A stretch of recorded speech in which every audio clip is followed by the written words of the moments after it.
बात तो यह है, जब प्रभु ने अवतार ग्रहण किया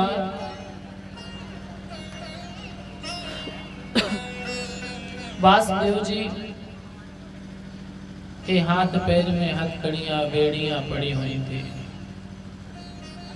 जहल में ताले में बंद थे, पहरेदार अनेक जाग रहे थे। पर जिस समय प्रभु का अवतार हुआ और प्रभु को हाथ में लेकर के जैसे ही गोकुल की ओर प्रस्थान करना चाहा, वैसे ही समस्त पहरेदार सो गए। बेड़ियां खुल गई, हथकड़ियां खुल गई, ताले किवाड़े खुल गए और मंद मंद बारिश में भी बिना किसी संसाधन के यमुना मैया को पार कर गए वासुदेव जी।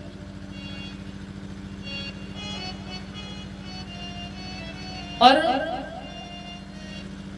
जैसे ही गोकुल में जाकर के नंद बाबा को भगवान श्याम सुंदर दिए और वहां पे जो योग माया का जन्म हुआ था, योग माया को लेकर के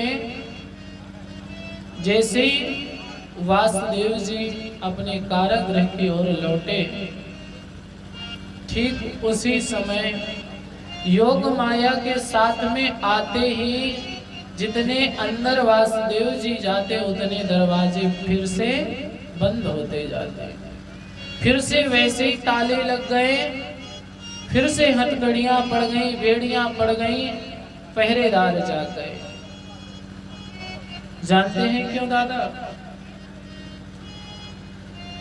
जब भगवान का आश्रय लिया, ये जीव समस्त मनुष्य संत जब कोई भगवान का आश्रय लेता है तो कितने भी मोह के बंधन हो, चाहे लोहे की बेड़ियां क्यों ना पड़ी हो, चाहे ताले क्यों ना पड़े हो, पर जीव जब भगवान का आश्रय लेता है तो सभी बंधन छूट जाया करते हैं। और यही जीव जब पुनः माया को धारण करता है, माया का आश्रय लेता है, तो फिर से बंधनों में बंध जाया करता है और दुखी हो जाया करता है।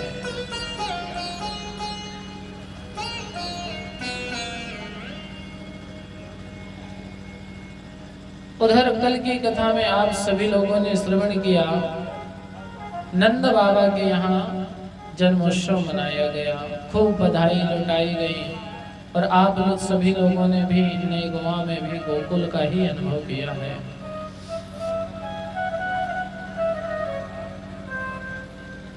उधर नंद बाबा के यहाँ तो खूब जोर का उत्सव मनाया गया, सारे खजाने के दरवाजे खोल दिए गए। इधर कारागृह में प्रातः काल सूचना लगी कंस को, वासुदेव जी के यहाँ देवकी के गर्भ से फिर से किसी संतान ने जन्म लिया। जैसे ही सूचना लगी वैसे ही कंस भागा गया, तुरंत कारागृह आया।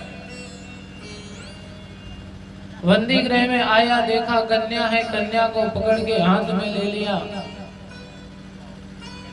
मैया देवकी ने बहुत मनाया, वासुदेव जी ने बहुत विनती करी, परंतु कंस का पत्थर दिल एक बार भी नहीं समझा। उस कन्या को जैसे ही कंस ने मारना चाहा, वह कन्या भगवान की योग माया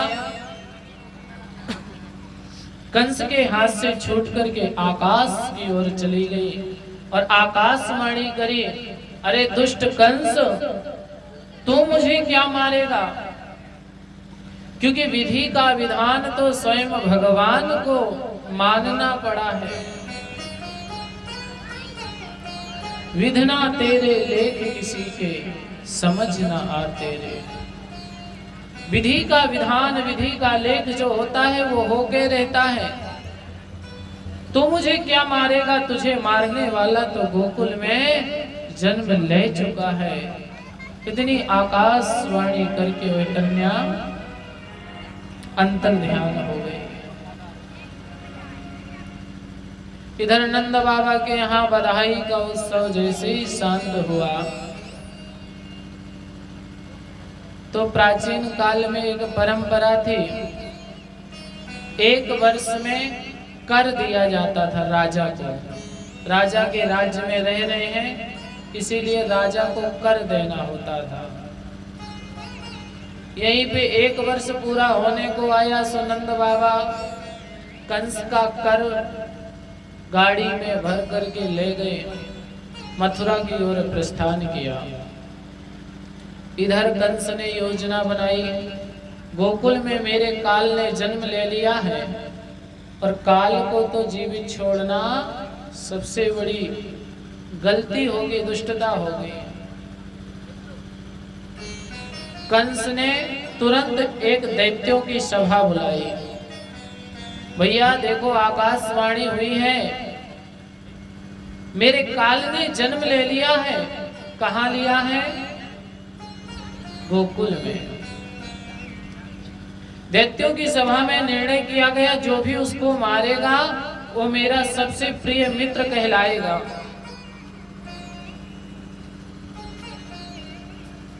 कंस का निर्णय सुनते ही कंस की सभा में एक निश्चरी थी, पूतना। पूतना बोली, मैं जाऊंगी सबसे पहले।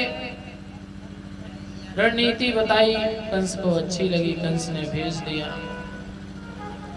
उधर नंद बाबा मथुरा की ओर प्रस्थान किए। इधर मथुरा से कंस की भेजी हुई पूतना गोकुल की ओर प्रस्थान करे।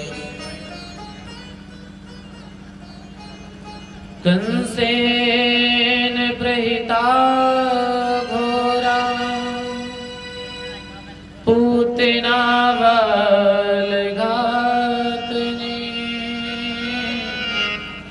शिष्टाचार निघ्नाति पुरग्रामाव्रजादिषु।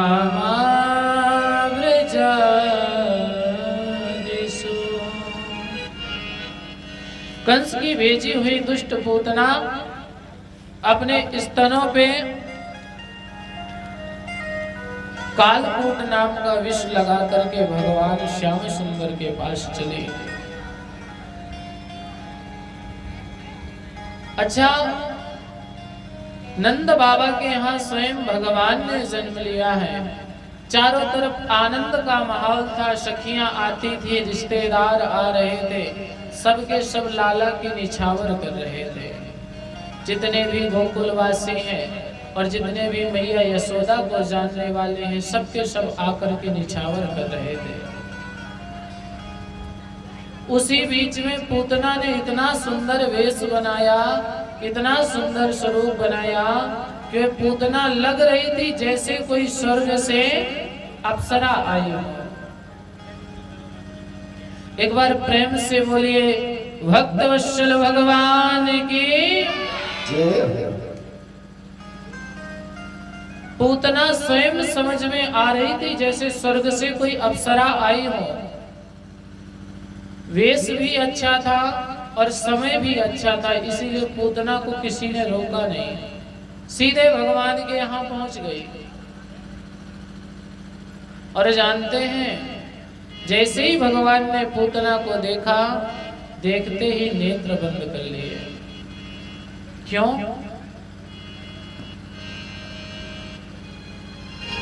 अरे लाला जन्म सोनियाई। इसी बधाई के चक्कर में किसी ने ध्यान नहीं दिया और पूतना सीधे प्रभु के पास पहुंच गई। किसी ने देखा, गोपी ने तो सोचा ये कौन है, दूसरी गोपी ने सोचा अगर टोक देंगे तो बुरा मान जाएगी।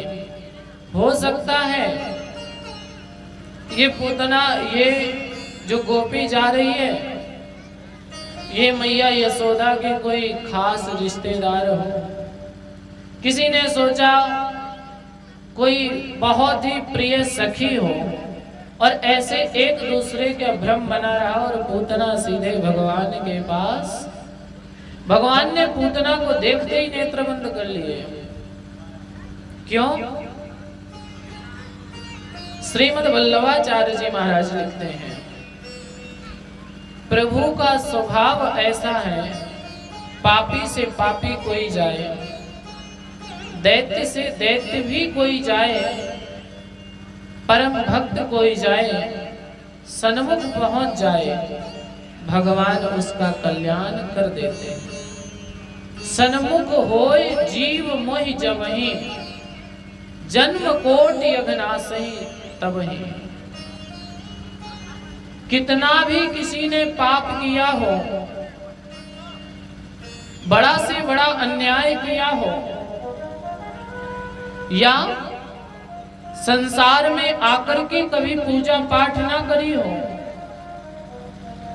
कभी एक क्षण भी भगवान का चिंतन ना किया हो, ऐसा जीव भी अगर भगवान के सामने पहुंच जाए, किसी प्रकार से, गुरु के माध्यम से, संत के माध्यम से, अन्य किसी भी प्रकार से जीव भगवान के सामने पहुंच जाए तो भगवान कृपा कर देते हैं। लेकिन जब पूतना भगवान के सामने गई तो भगवान ने नेत्र बंद कर लिए। ये भगवान का स्वभाव नहीं है। सिर्फ पूतना के जाने पर ही नेत्र बंद किए, कंस सामने आया नेत्र नहीं बंद किए। रावण कुंभकर्ण जैसे बड़े बड़े दैत्य भगवान के सामने गए, भगवान ने नेत्र नहीं बंद किए। तृणावर्तक, सकट भंजन, बड़े से बड़ा दैत्य गया, कालिया नाग, भगवान ने नेत्र नहीं बंद किए, सिर्फ पूतना के जाने पर। क्यों? श्रीमद् वल्लभाचार्य जी महाराज लिखते हैं, पूतना है अविद्या, माया। पूतना है माया और भगवान है माया पति। भगवान माया के पति है और पूतना माया है। अच्छा, पूतना राक्षस होते कैसे हैं? कुरूप, हट्टे गट्टे, लंबे चौड़े कुरूप, न देखने के ना सुनने के। पूतना जितनी कुरूप थी, अगर कोई देख लेता तो पूतना चाह कर भी भगवान के पास ना पहुंच पाते। गोकुल का कोई छोटा सा बालक ही क्यों ना देखे। भगवान ने कहा है, ये माया को लेकर के, माया से सुंदर बन करके मेरे पास आ रही है। और भगवान है मायापति। जैसे ही मायापति के सामने माया जाती, उसी क्षण पूतना की समस्त माया भंग हो जाती। और पूतना का जो वास्तविक स्वरूप है, गोकुलपुर के वासी देख लेते, सो जो पूतना का उद्धार है वो रह जाता। इसलिए भगवान ने नेत्र बंद किए। दूसरा भाव, संतजन लिखते हैं, भगवान ने पूतना को देख करके नेत्र क्यों बंद किए? वंदनीय संतजन कहते हैं, भगवान ने विचार किया कि हम गोकुल में आए हैं लीला करने के लिए। आपने रामलीला देखी होगी, रहस्य लीला, रामलीला। रामलीला का जो मंच होता है, मंच के पीछे, पर्दे के पीछे सभी कलाकार बैठे होते हैं। आपस में सब प्रेम से बैठते हैं, एक जैसे बैठते, जैसे हम आप बैठे हैं, बात चल रही है, मजाक चल रहा है। लेकिन वही कलाकार जब मंच पे आते हैं तो कोई रावण बन जाता है, उन्हीं में से कोई राम बन जाता है, कोई लक्ष्मण बन गया तो कोई मेघनाद बन गया है। आपस में सब वो मित्र हैं, लेकिन जब मंच पे आते हैं तो अलग अलग स्वरूप लेकर के आते हैं। कोई अंगद बन गया, कोई हनुमान बन गया, फिर मंच पे आते हैं और वैसा ही अभिनय करेंगे जो जिसका पाठ करता है। जैसे रावण कोई बना तो लगेगा कि ये सचमुच का रावण है। कोई उन्हीं कलाकारों में से कोई राम बना तो अभिनय ऐसा करेगा कि लगेगा वास्तविक के भगवान राम हैं। और जब रामलीला समाप्त होती है ना, तो फिर से मंच के नीचे गए पांडाल पे और फिर वस्त्र उतारे, मुकुट उतारे सब जैसे के तैसे हो गए। जब तक मंच में तब तक युद्ध, बात पड़ताल, और मंच के बाद फिर मिल। ठीक इसी प्रकार से भगवान क्या, ये पृथ्वी जो है ना, ये नारायण का रंग मंच है। जब भगवान को कोई लीला करनी होती है तो पृथ्वी पर आ जाते हैं, और जब भगवान पृथ्वी पर आते हैं तो उन्हीं के पार्षद जय विजय और सेवक अनन्य भक्त भगवान के अवतार ले लेते हैं। जब भगवान ने अवतार लिया तो बहुत से देवी देवता, बहुत से ऋषि मुनि गोपिका बन करके आ गए, ताकि भगवान की सेवा कर सके, उनका सानिध्य प्राप्त हो सके।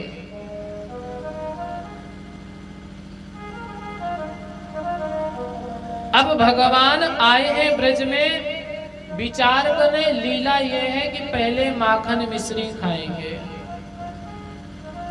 भगवान ने पूतना को देख के नेत्र बंद किए कि हम आए तो ब्रज में माखन मिश्री खाने के लिए, पर माखन मिश्री के अभी तक दर्शन नहीं हुए। उल्टा पूतना आ रही है सो स्तन में कालकूट नाम का विष लगा करके, इसलिए भगवान ने नेत्र बंद कर लिए। तीसरा भाव, भगवान ने पूतना को देख करके नेत्र क्यों बंद किए? भगवान श्याम सुंदर का देह है। प्रभु कहते हैं कि मैं जब भी अवतार ग्रहण करता हूँ, 52 भगवान के स्वरूप में आए तो मेवा मिष्ठान, राम रूप में आए मेवा मिष्ठान, अनेक प्रकार के प्रसाद का भोग लगता है भगवान का। पर किसी भी रूप में भगवान ने विष नहीं पिया। नारायण ने किसी भी अवतार में विष का पान नहीं किया, जहर नहीं पिया। अच्छा, जहर कौन से देवता पीते हैं? जमकर बोलो तो सही, भोलेनाथ। भोलेनाथ विष का पान करते हैं। इतना बड़ा विष पान कर लिया कि जिससे तीनों लोग भी जलने वाला था। भगवान श्याम सुंदर ने ध्यान लगाया, हे भोलेनाथ, मैं तो यहाँ माखन मिश्री खाने आया हूँ, वो तो मुझे मिला नहीं, विष आ रहा है और मैंने कभी विष पिया नहीं। सो भोलेनाथ, आपसे निवेदन है, आपको विष पीने की आदत है, आप एक काम करो, आकर के मेरे कंठ में विराजमान हो जाओ। पूतना जो विष पिलाएंगी उस विष को आप पी लेना, और जो दुग्ध पिलाएंगी तो दुग्ध को मैं पान कर लूंगा। इसीलिए नेत्र बंद करके भगवान श्याम सुंदर ने भोलेनाथ का आवाहन किया। अच्छा, भोलेनाथ की तो महिमा ही निराली है। भोलेनाथ ने विष का पान किया। आज के लोग अपने आप को भोलेनाथ समझते हैं, और भोलेनाथ नहीं तो भोलेनाथ का अनन्य भक्त समझते हैं। 2, 4, 10 लोग एकत्रित होंगे और लाएंगे रगड़ के गांजा। और मैंने वेद वेदांत का पाठ किया, रुद्राभिषेक किया, तो भांग का तो विधान आता है कि भोलेनाथ पे भांग चढ़ाओ, पर गांजा का कहीं लेख नहीं आता। और गांजा वाले जब बैठते हैं, मना करो कि भैया ये सब ना किया करो, फेफड़े गल जाएंगे। गांजा वाले कहते महाराज ये तो भोलेनाथ का प्रसाद है, और जब भोलेनाथ ले सकते हैं तो हमें कौन सी दिक्कत। भोलेनाथ कभी नहीं कहते कि आप गांजा पियो, आप भांग खाओ, कभी नहीं कहते। भोलेनाथ का प्रसाद जो लोग समझते हैं कि गांजा पीना चाहिए, भोलेनाथ ने एक कलश हलाहल नाम का विष पिया था। कभी एक आध पुड़िया ले करके देखना, दिन में तारे नजर ना आ जाए तो समझना। भोलेनाथ पे नित्य प्रति धतूरा चढ़ता है, मदार चढ़ता है, विषैले जितने फल फूल हैं सब भोलेनाथ पे चढ़ते हैं। अपने आप को अगर भोलेनाथ का बहुत अनन्य भक्त की भोलेनाथ ने कभी भांग पी है तो हम भी भांग पी रहे हैं। भोलेनाथ पे धतूरा चढ़ता है 2-4 बीजा लेकर के देखना। अगर भोलेनाथ के पास न पहुंच जाओ तो बतलाना। बोलिए भक्तवत्सल भगवान की। भगवान श्याम सुंदर कहते हैं भोले बाबा आपको आदत पड़ी है, आपने पूर्व में भी विष का पान किया है, इसलिए आप मेरे कंठ में विराजमान हो जाओ। और ध्यान देना, जैसे ही पूतना आई है, पूतना ने भगवान के मुख में स्तन दिया, तो यहाँ पर भगवान ने एक ही समय पे एक ही साथ 3 चीजों का पान किया है। पहले विष का पान किया, पूतना विष लगाकर आई थी ना कालकूट नाम का, तो पहले कालकूट नाम के विष का पान किया। उसके बाद में जब विष खत्म हो गया तो दुग्ध का पान किया, और जब दुग्ध भी खत्म हो गया तब पूतना चिल्लाई, भगवान को छुड़ाना चाहती है। इतनी घबराहट हो रही है पूतना को,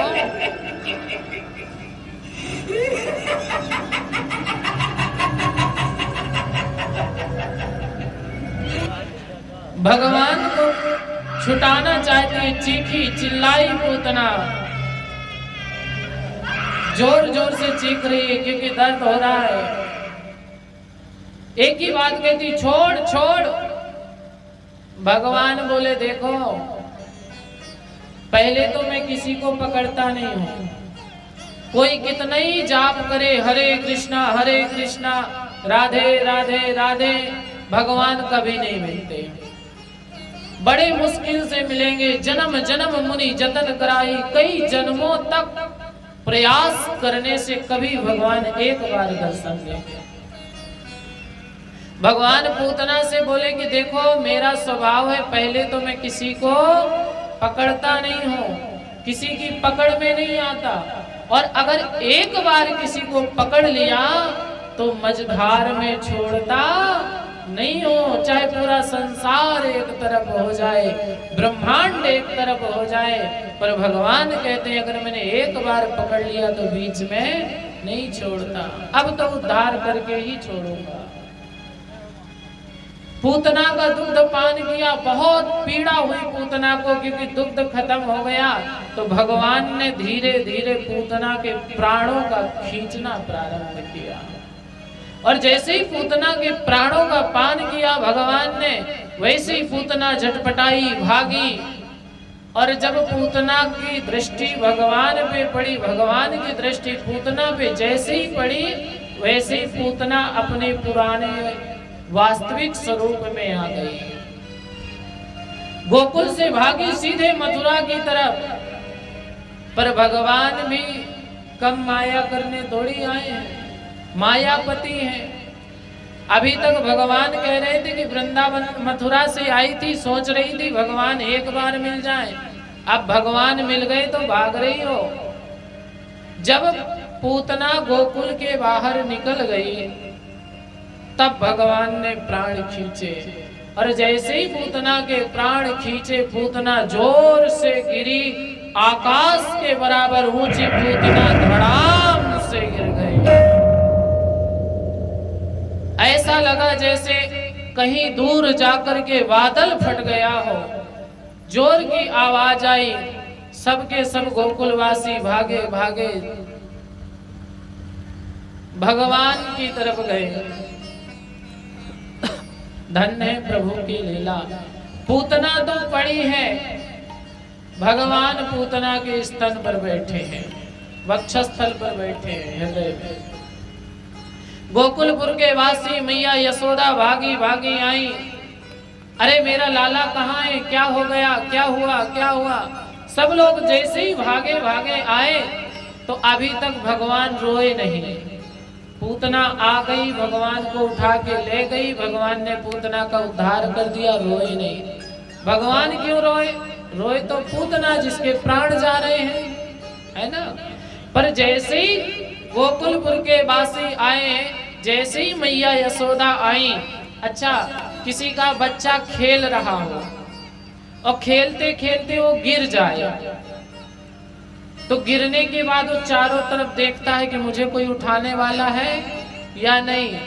अगर कोई उठाने वाला नहीं है, कोई शांत कराने वाला नहीं है, तो बच्चा रोता नहीं है।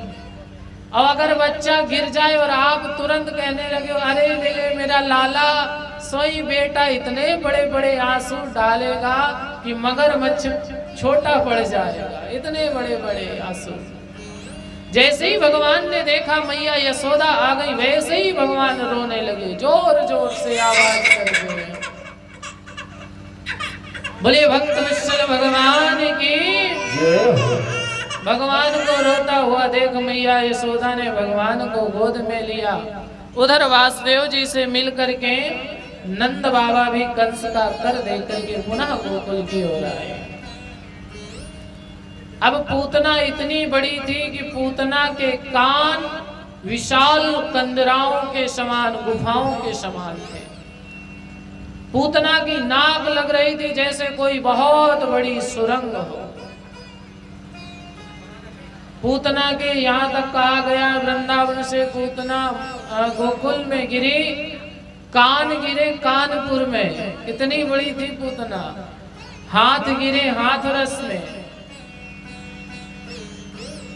पूतना के जो कान थे विशाल कंदराओं के तालाब के समान थे, बहुत विशाल स्वरूप। पूतना को गोकुलपुर वासियों ने काट काट करके एक जगह एकत्रित किया। इतनी ऊंची हो गई जैसे बहुत बड़ा कोई पर्वत हो। अब इतनी बड़ी पूतना को 2-4 पेड़ की लकड़ी से तो जलाया नहीं जा सकता।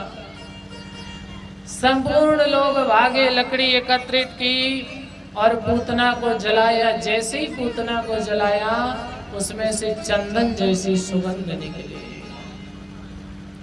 राजा परीक्षित ने सुखदेव महाराज से कहा कि प्रभु, आपने कहा था कंसेन प्रेता घोरा पूतना बाल घातनी। पूतना ने जीवन भर छोटे छोटे बच्चों का मांस खाया है, बड़ी पापनी है, निशाचरी है। और यही पूतना जब जली तो जिसने मांस खाया इसके जलने से तो दुर्गंध आना चाहिए, फिर चंदन जैसी सुगंध। सुखदेव जी महाराज कहते हैं, राजन्नाथ परीक्षित, जीव कितना भी अधर्मी हो, पापी हो, दुष्ट हो, दुराचारी हो, पर जिसको भगवान के दर्शन हो जाते हैं ना, वो तर जाता है। उसके सभी पाप उसी समय दूर हो जाते हैं। फिर तो पूतना ने तो भगवान को हृदय से लगाया। और भी भगवान की लीला है। भगवान के चरण धोने का सौभाग्य बहुतों को मिला होगा, भक्तों को भी, दैत्यों को भी। भगवान के दर्शन का सौभाग्य बहुतों को मिला होगा, लेकिन भगवान को स्तनपान कराने का सौभाग्य साधारण किसी दैत्य को नहीं मिला होगा। सिर्फ भागवत में पूतना है जो दुष्ट होते हुए भगवान को स्तनपान कराया। कौन है ये पूतना? भगवान को स्तनपान सिर्फ भगवान की माता ने कराया है, जो भी माँ हो। और जो स्तनपान कराता है वो माँ हो जाते हैं। पूतना कौन है? तो सुखदेव जी महाराज कहते हैं, पूतना राजा बलि की कन्या है, रत्नमाला। जब भगवान बावन बन करके आए तो रत्नमाला ने देखा इतना सुंदर बालक है, इतना सुंदर बालक है, कहीं ये मेरा पुत्र होता और मैं इसको स्तनपान कराती तो कितना सुख मिलता। और जानते हो, भगवान के सामने ये कहने की जरूरत नहीं है कि भगवान मुझे ये कमी है, मुझे ये दे दो। भगवान के सामने मांगने की आवश्यकता नहीं है। भगवान तो हृदय की बात जानते हैं ना। रत्नमाला ने कहा नहीं, मन में विचार बनाया। भगवान प्रसन्न हो गए कि इनके अंदर मातृ भाव जगा है। तथास्तु, मैं तुम्हारा बालक बनूंगा, तुम्हें स्तनपान कराने का सौभाग्य प्राप्त होगा। तथास्तु कह दिया। पर जैसे ही राजा बलि को छला, वैसे ही रत्नमाला का भाव बदल गया। रत्नमाला बोली, इसने एक क्षण में मेरे भाई का, मेरे पिता का संपूर्ण धन वैभव सबका सब हरण कर लिया। भगवान, ये मेरा बालक हो ही ना तो अच्छा है। यदि गलती से भी ये मेरा बालक होता और मैं इसको स्तनपान कराती, तो उन्हीं स्तनों में जहर का पान करा करके इसको मार देते। भगवान ने यह भाव भी देख लिया, फिर से कह दिया तथास्तु। वही वरदान भगवान ने आज सिद्ध किया है, तभी पूतना भगवान के समक्ष पहुंची है। बोलिए भक्तवत्सल भगवान